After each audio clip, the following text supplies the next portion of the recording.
SETH Speaks, The Eternal Validity of the Soul by Jane Roberts, read by Martin John, continuation part 2, chapter 18. The next chapter will be called Various Stages of Consciousness, Symbolism, and Multiple Focus. Within your own personality, all facets of your consciousness converge, whether or not you are aware of it. Consciousness can be turned in many directions, obviously, both inward and outward. You are aware of fluctuations in your normal consciousness, and closer attention would make some of this quite clear. You expand or narrow the scope of your attention constantly. You may focus upon one object almost to the exclusion of everything else at times, so that you literally are not conscious of the room in which you sit. You may be conscious and reacting to a remembered event so strongly that you are relatively unaware of present events. You take all of these fluctuations for granted. They do not disturb you. If you are lost in a book and unaware momentarily of your immediate environment, you are not afraid that it will be gone when you want to turn your attention back to it. Nor in a daydream do you usually worry about returning safely to the present moment. To some extent, all of these are small examples of the mobility of your consciousness and the ease with which it can be used. In a strange manner, symbols can be regarded as samples of the way you perceive at various levels of consciousness. Their changing guises can be used as signposts. Fire, for example, is a symbol made physical, so a real fire tells you obviously that you are perceiving reality with your physically attuned consciousness. A mental picture of fire automatically tells you that another kind of consciousness is involved. A fire mentally seen that has warmth but does not burn destructively obviously means something else. All symbols are an attempt to express feelings that can never be expressed adequately through language. Symbols represent the infinite variations of feelings, and in various stages of consciousness these will appear in different terms, but they will always accompany you. There are several exceptions, however, in which pure knowing and pure feeling is involved without the necessity for symbols. These stages of consciousness are infrequent and seldom translated into normal consciousness terms. Let us take a particular feeling and follow it through as it might be expressed at various levels of consciousness. Begin with a feeling of joy. In normal consciousness, the immediate environment will be perceived in a far different manner than it would be, say, if an individual were in a state of depression. The feeling of joy changes the objects themselves, in that the perceiver sees them in a far brighter light. He creates the objects far more vividly and with greater clarity. In feedback fashion, the environment then seems to reinforce his joy. What he sees, however, is still physical, the objects of the material world. Pretend now that he begins to daydream and falls into a reverie. Into his inner mind comes pictures or symbols of material objects, people, or events, from perhaps the past as well as present and future imaginings, the joy now being expressed with greater freedom mentally, but with symbols. The joy stretches out, so to speak, into the future, sheds also its light into the past, and may cover greater areas of expansion than could be shown in physical terms at that moment. Now imagine that our individual from his reverie falls either into a trance state or into a deep sleep. He may see images that are highly symbolic to him of joy or exuberance. Logically, there may be little connection between them, but intuitively the connections are clear. He now enters into his mental experiences far more deeply than in the reverie state, and may have a series of dream episodes in which he is able to express his joy and share it with others. He is still dealing with physically oriented symbols, however. Now, since we are using this discussion as a case in point, we will continue to follow it even further. He may form images of dream cities or people that are in a very joyful nature, translate the emotion itself into whatever symbols are pertinent to him.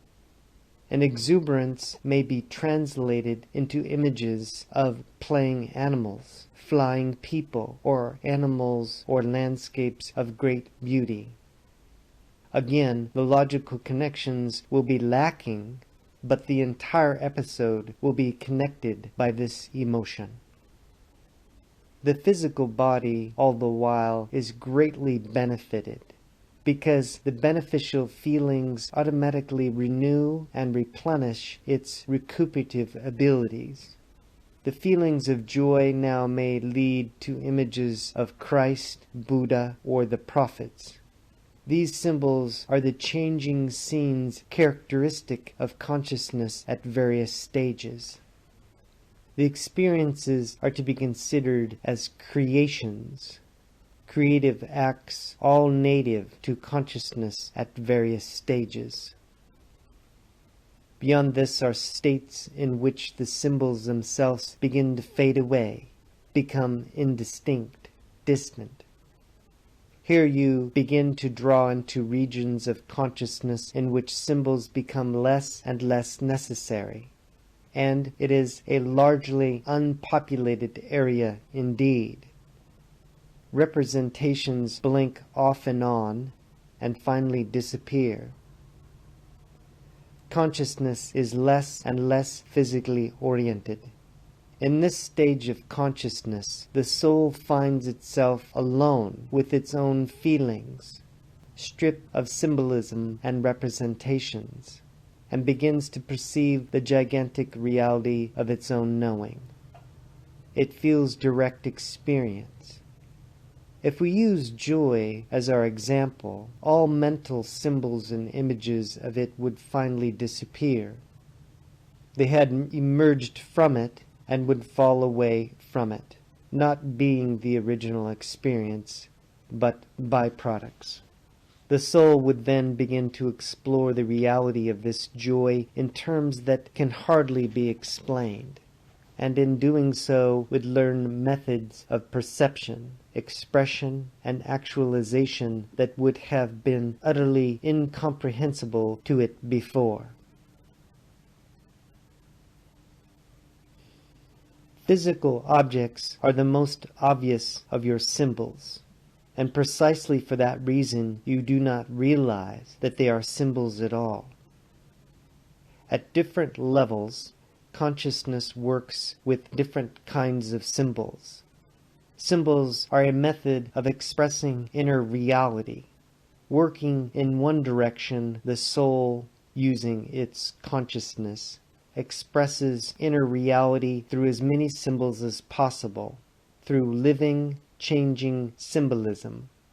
Each symbol itself, then, is to its own extent conscious, individual, and aware.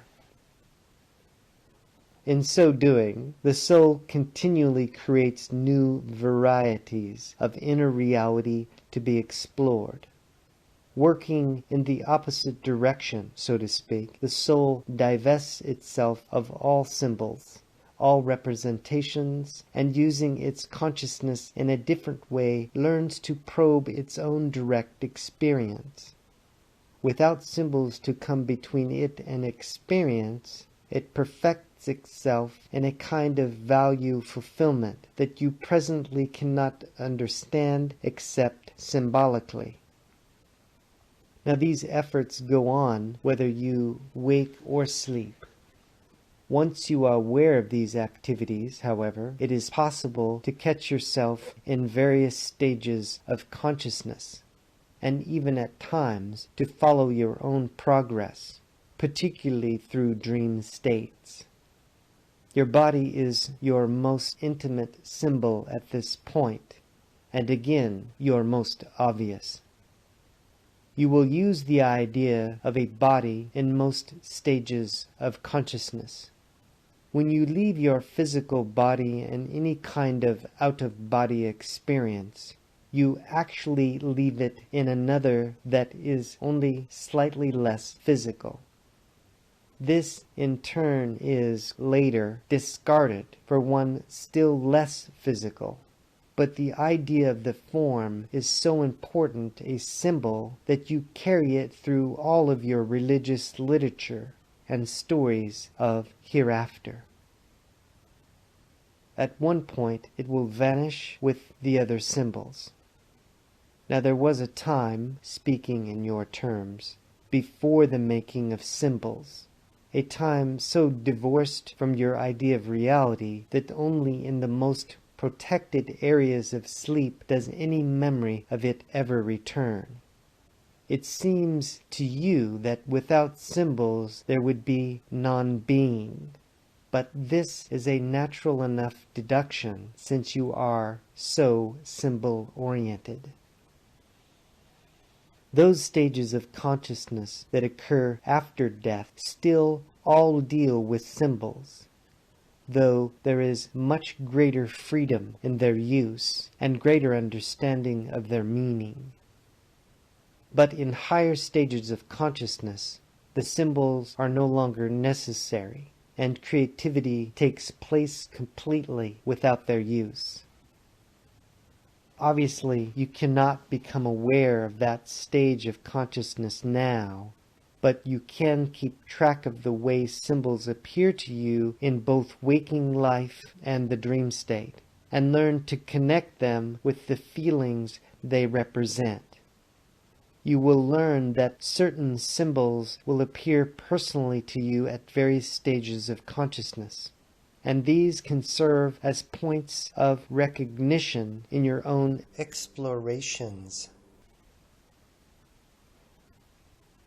When Rupert is about to leave his body from the dream state, for example, he will often find himself in a strange house or apartment that offers opportunities for exploration. The house or apartments will always be different, and yet the symbol is always a signpost that he has reached a particular point of consciousness and is ready to enter another state of consciousness. Each of you will have certain symbols that serve the same kind of purpose, highly individual to you. Unless you make an effort at self-exploration, however, these symbolic guideposts will make no conscious sense. Some such symbols stay with you for life. Some in periods of great change may also alter their character, bringing forth a certain feeling of disorientation as these unconsciously familiar symbols undergo transformation. The same sort of thing applies to your physical living. A dog may be a symbol to you of natural joy, for example, or of freedom. After seeing an accident in which a dog is killed, then dogs may mean something entirely different to you. This, of course, is obvious, but the same sort of symbol changing may occur within dreams. The dog's accident may be a dream experience, for that matter, that then changes your conscious symbolic feeling toward dogs in the waking state. One person may symbolize fear as a demon, as an unfriendly animal, or even as some perfectly simple, ordinary, harmless object. But if you know what your own symbols mean, then you can use the knowledge not only to interpret your dreams, but also as signposts to the state of consciousness in which they usually occur. These symbols will change, therefore, in various stages of consciousness. Again, the logical sequence is not present, but the intuitive creation will change the symbols much in the way that an artist might change his colors. You may take your break. All symbols stand for inner realities, therefore. And when you juggle symbols, you are juggling inner realities. Any exterior move that you make is made within the interior environment, within all the interior environments with which you are involved. Symbols are highly charged psychic particles, and that includes physical objects that have strong characteristics of attraction and expansion, that stand for inner realizations and realities that have not been perceived through direct knowing. By direct knowing here, I mean instant cognition and comprehension without symbolization.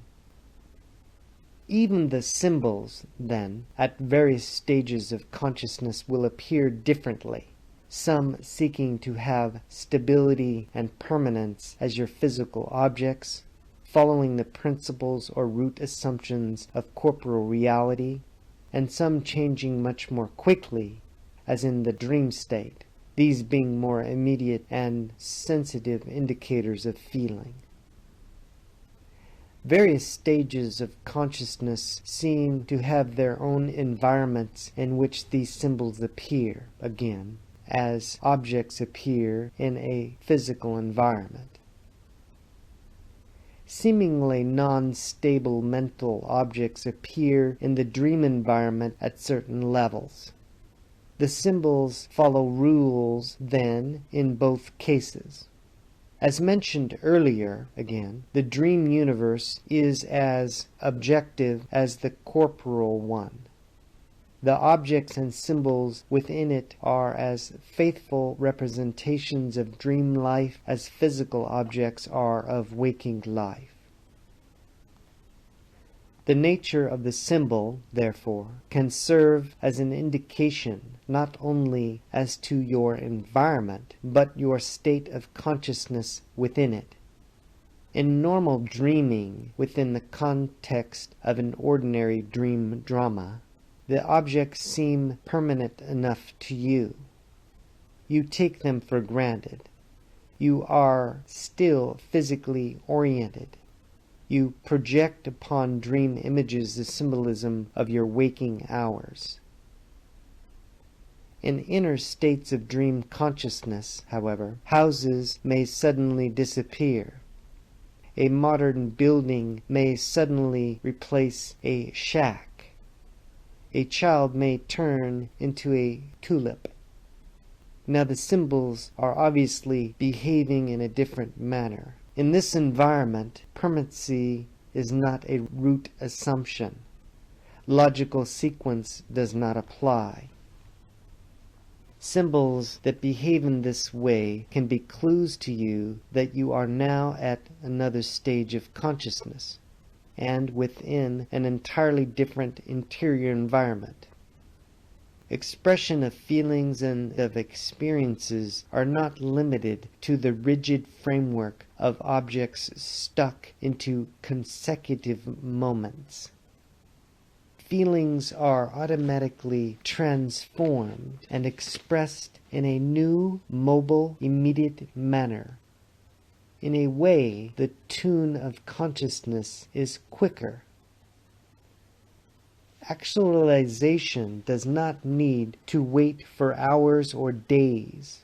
Experience is free from a time context. In this realm of consciousness, an entire book may be written, or one's life plans thoroughly scrutinized. Your present time is one of many dimensions that help form this particular stage of consciousness.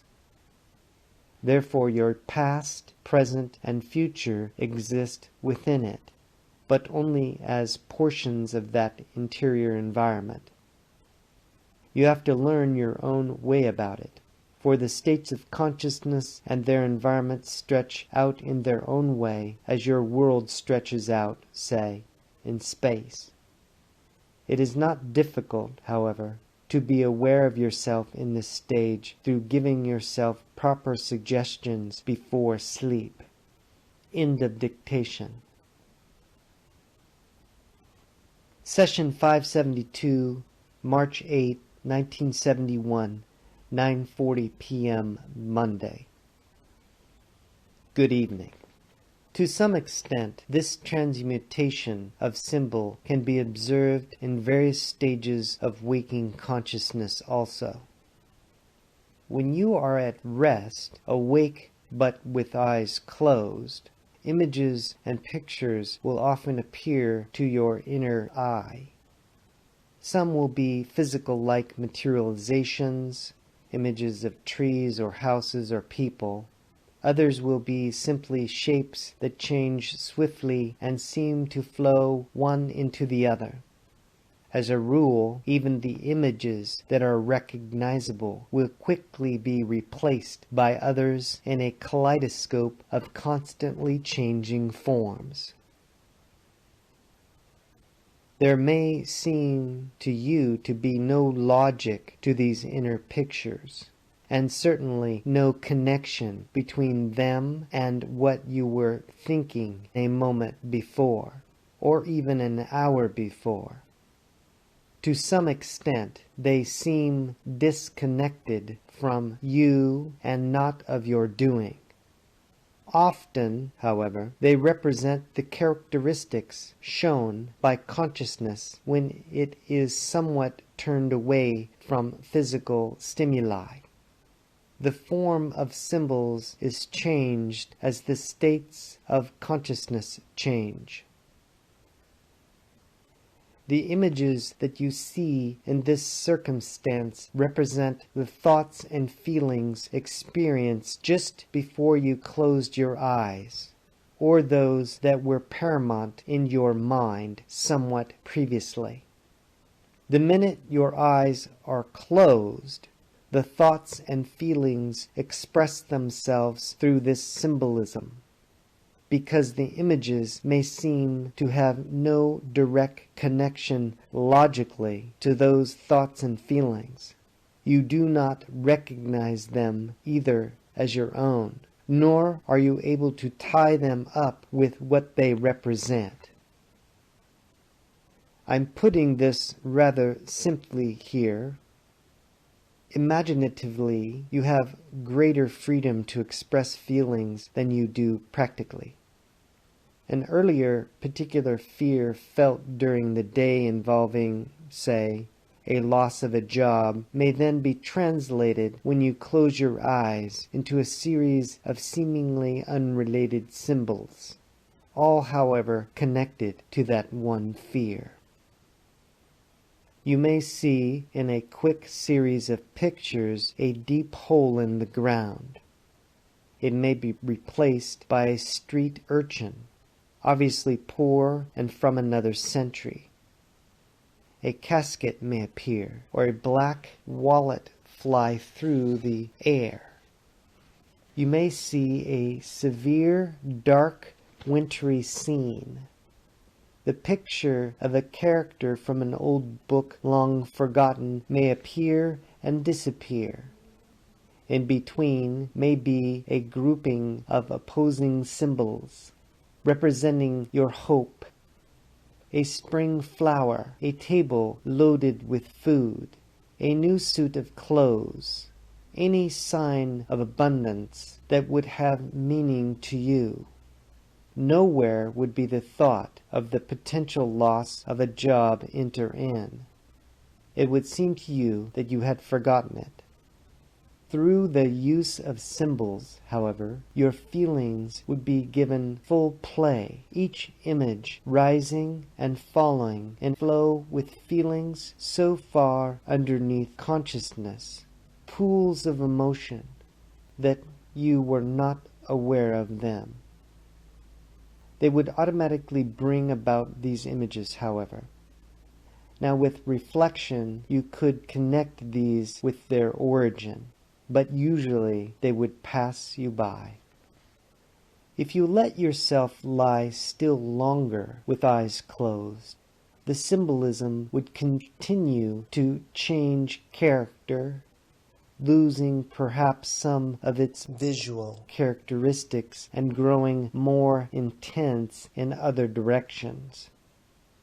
You might think you smell a particular odor, for example, that is distasteful to you, following through with the situation as given. You might instead translate the fear into a frightening physical sensation, and suddenly feel that you are falling, or that something unpleasant touched you. Any of these changing characteristics of symbols should alert you to the altered state of your consciousness. If you let yourself drift off into sleep here, you would almost probably manufacture 2 or 3 dreams that symbolize the fear, dreams in which you consider and try out possible solutions within the dream context. The job situation might never appear as such within any of the dreams, of course. Still, to the unconscious the problem has been set and given. In the following deep, protected areas of sleep, the higher centers of the inner self are allowed to function and come to the aid of the three-dimensionally oriented portion of the personality. This more liberated self sees the situation much more clearly, suggests a given line of action, but does not order it, and informs the dreaming self. The dreaming self then manufactures a group of dreams in which the solution is stated within a symbolic dream situation. The final and more specific interpretation is done in areas of dreaming closer to the waking self, when the symbols grow more and more specific. There is a much more narrow aspect to symbolism, therefore. The closer you get to a waking consciousness, the more limited and narrow the symbol. The handier it is in a given physical circumstance, the less valuable it is in a waking lifetime characteristic symbol. To some extent, the more precise a symbol is, the less meaning it can contain. In the most important dream work, done in the deep protected sleep periods, the symbols are powerful enough and yet condensed enough so that they can be broken down, used in a series of seemingly unrelated dreams as connectives, retain their original strength and still appear in different guises, becoming in each succeeding dream layer more and more specific. Now, even as you go about your day, your consciousness fluctuates, and you can catch yourself symbolizing in these different ways if you get in the habit of observing but not interpreting the state of your mind. Each physical event that has happened to you is filed away within your psyche as a definite group of symbols. These do not represent the experience, they contain the experience. These represent your personal symbol bank as far as your present life is concerned. There is a great unity between your daytime symbols and your dreaming ones. In a miraculous shorthand, many symbols carry the burden of far more than one experience, of course. And one symbol will therefore evoke not only one given experience, but similar ones.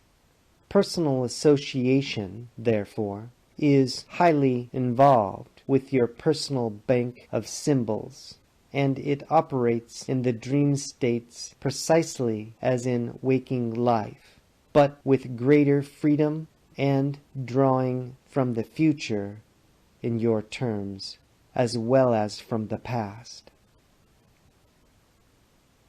Therefore, you have greater use of symbolism in the dream state, for you are aware of past and future symbols. These vary in intensity. Often they cluster together.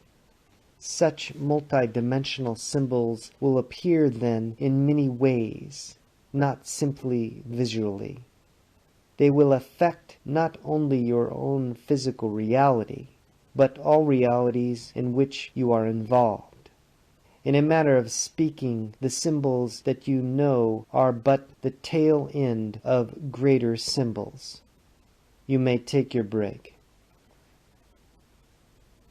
When I referred to your personal bank of symbols, I meant to specify that this bank was yours from the day of your birth and before. It contained the symbols of your past existences in your terms, and in your terms you add to it in this life. This bank of symbols must be activated, however. For example, you have visual images when you are born. Internal visual images, symbols that are activated the moment you open your eyes for the first time. These serve you as learning mechanisms. You keep trying to utilize your eyes properly until exterior images conform with the inner patterns. This is extremely important and not understood by your scientist. The eye-opening activates the inner mechanism. If there is something wrong physically with the eyes, if they are blind, for example, then that particular mechanism is not activated at that time. The personality may have chosen to be born blind for his own reasons. If those reasons change, or if the inner psychic developments occur, then the physical eyes will be healed and the inner mechanism activated. There are endless varieties of behavior along these lines. The inner banks of symbols, however, operate as a drawing account, latent unless you take advantage of them. You think before you learn language, as I mentioned earlier in this book, but you already have at your psychic fingertips past experiences from other lifetimes to guide you. Those who are born into the same nationality, say twice consecutively, learn to speak much quicker the second time around.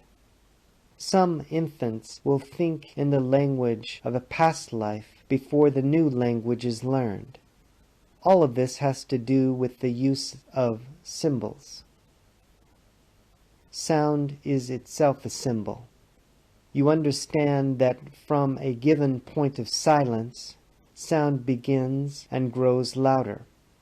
What you do not understand is that from that given point of silence, which is your own point of non-perception, sounds also begin that grow deeper and deeper into silence, yet still have meaning and as much variety as the sounds that you know, and these are also symbols.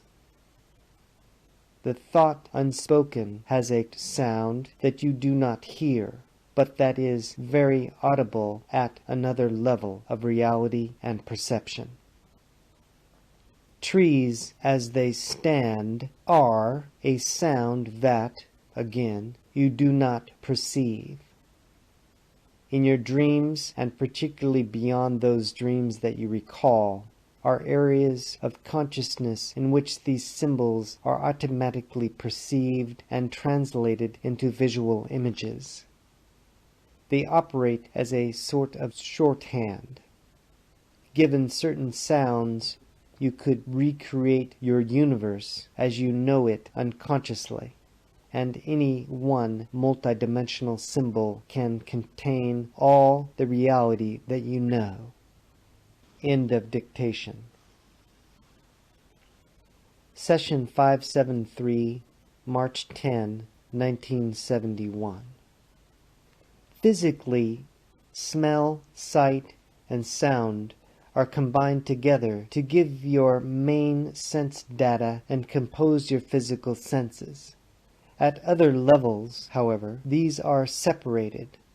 Odors, therefore, have a visual reality, and, as you know, visual data can also be perceived in terms of other sense perceptions.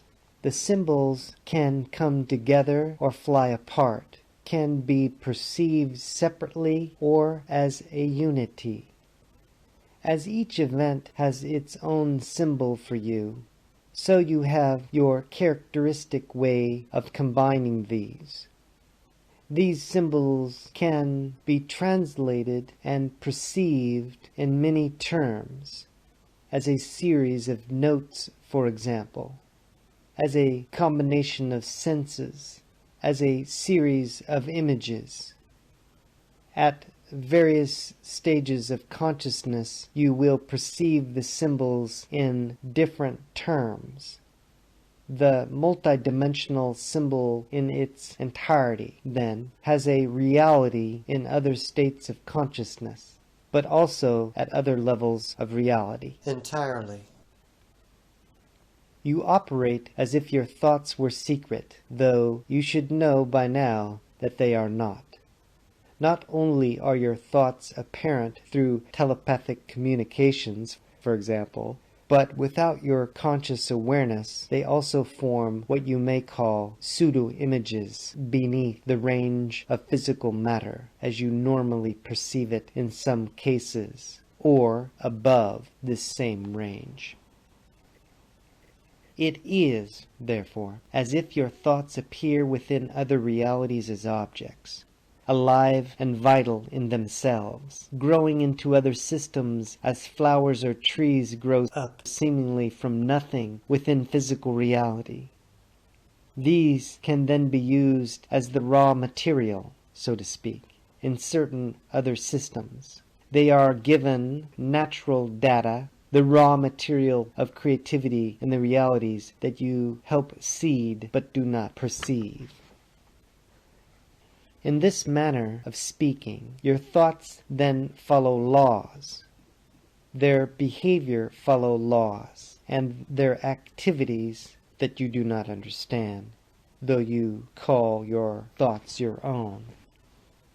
They are then manipulated independently of you by other kinds of consciousness as ever-changing natural phenomena. The native consciousness within such systems is not aware of the origin of this phenomena, nor of your own reality. They take the evidence that appears to their senses as reality, as most of you do. It would not occur to them that this phenomena originated outside of their own system. If I were to make this same statement, for example, to any of my readers, I would be accused of saying that physical reality was composed of discards of the universe. I am not saying that, nor implying it in the case just mentioned. In your system, you have a direct hand in the formation of physical reality.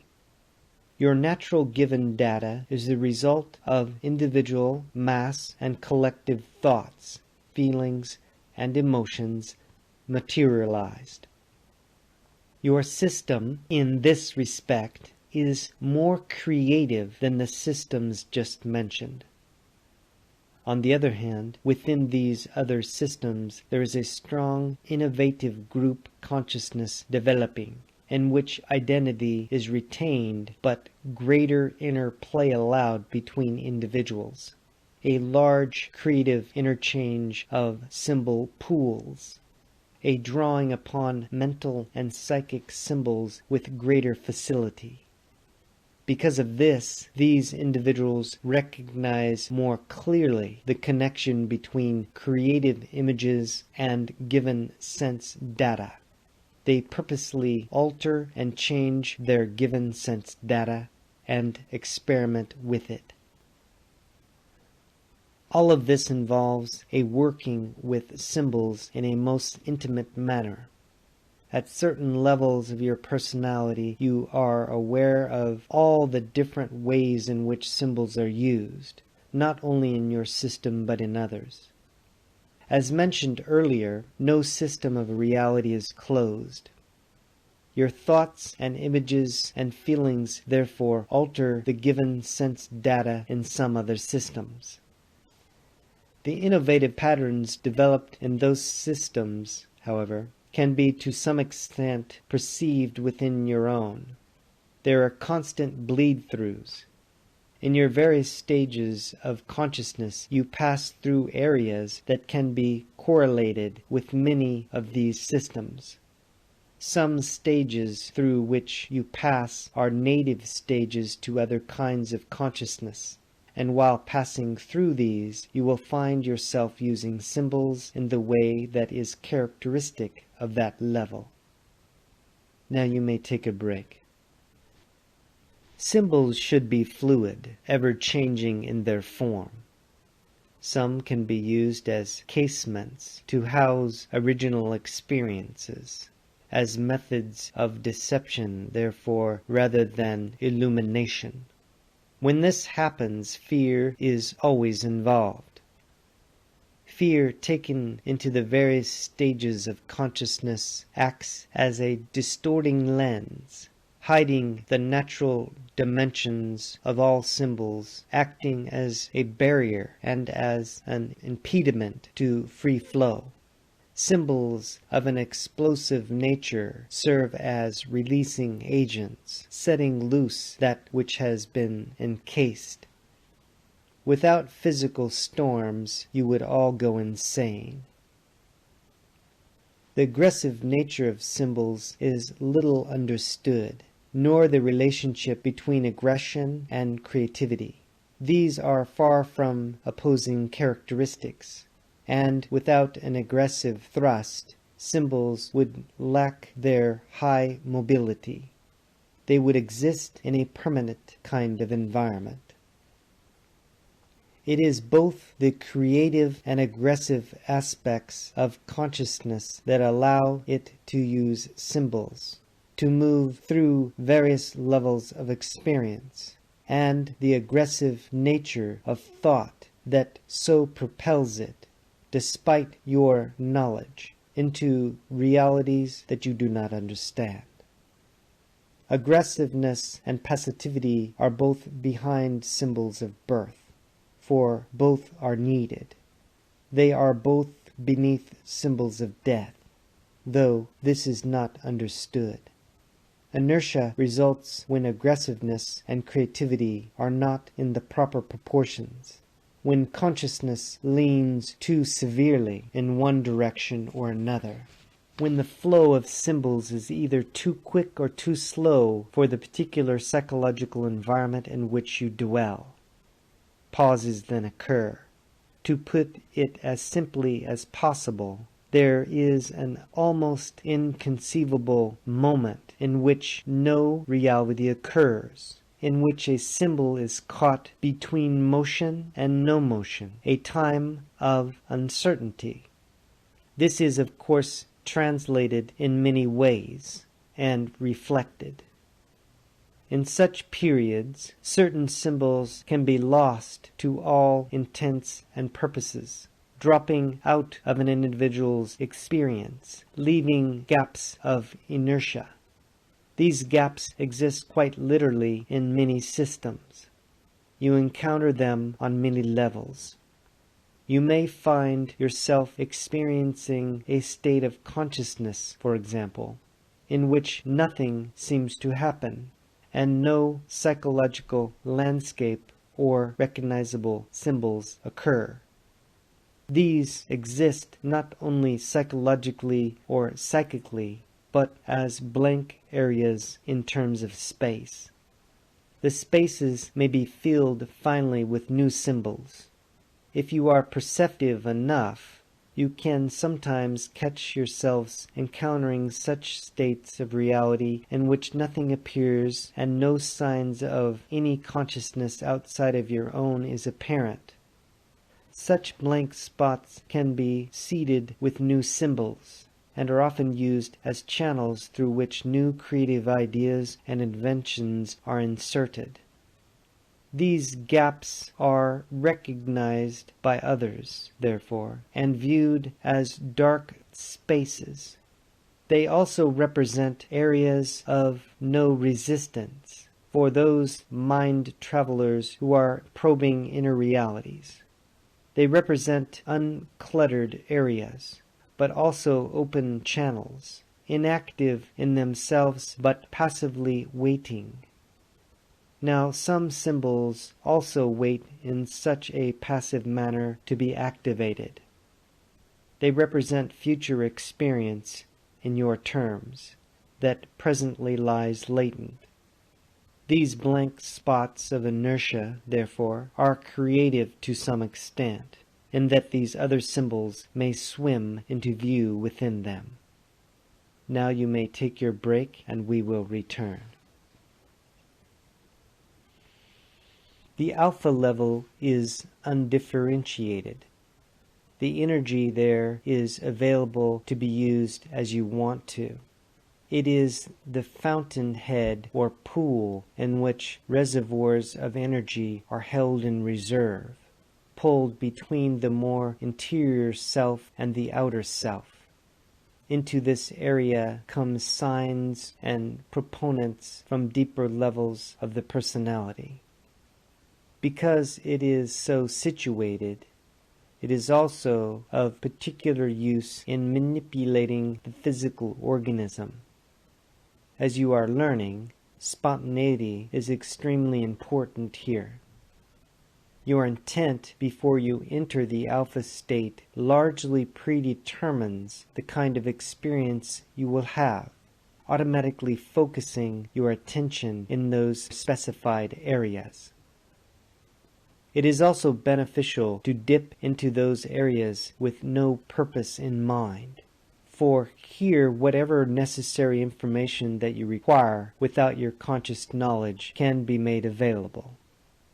When you learn to explore this region, you can use it as a launching pad for other activities. In so doing, you leave your physical body in good hands. When your consciousness leaves your body, the alpha state maintains its good condition for you.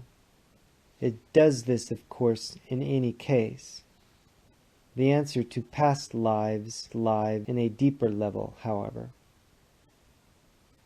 You can fish for it from the alpha state if you prefer. You can use direction to some extent, but you must seek the direction from the alpha state, requesting it from the deeper layers. Or you may enter those areas yourself with more training. This is more direct. End of chapter 18. Peace, light, and love. Aloha.